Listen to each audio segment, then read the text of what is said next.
Good morning everyone. আজকে সকালবেলা মাম্মার ছাতুটা ready করছিলাম। প্রথমে আমি চালটা ভেজে নিলাম, তারপর এদিকে একটু মসুর ডালও ভেজে নিলাম, আর এদিকে একটু ডালিয়া ভাজছিলাম, এটাও হালকা হালকা ভেজে নিলাম। তারপরে একটু কাজু ভাজলাম।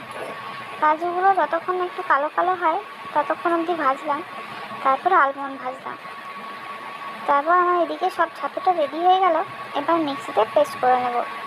এদিকে আমি বাপের বাড়ি যাওয়ার জন্য পুজোতে ব্যাগ প্যাকিং করছিলাম। এই যে আমার ব্যাগ প্যাকিং হয়ে গেল, কিন্তু এই কাপড়গুলো বাড়তি হয়ে গেল, এগুলোর জন্য এবার আলাদা ব্যাগ নিতে হবে। তারপর মাম্মাকে দুপুরবেলা আমি খাইয়ে নিলাম, আর ওকে খাইয়ে পরে ঘুম পাড়িয়ে নিলাম। তারপর আমি বসেছিলাম একটু ময়দা নিয়ে, ধরুন কী করা যায়, তখন ভাবলাম একটু নিমকি করি। এদিকে ময়দাটা আমার চালা হয়ে গেল। তারপর এদিকে একটু কালো জিরা মিশিয়ে নিলাম। কালো জিরা দিলে টেস্টটা আলাদা ভালো হয়। তারপরে একটু ময়ানের জন্য একটু ডালডা দিয়েছিলাম। তারপর আমার আটা মাখা হয়ে গেল, মানে ময়দাটা মাখা হয়ে গেল। এদিকে আমি লেচিও কেটে নিলাম, আর এদিকে আমি কাটা হয়ে গেল, আমি ছেঁকে ছেঁকে রাখছিলাম। বেশ খাস্তা খাস্তা হয়েছিল। Good night everyone, by.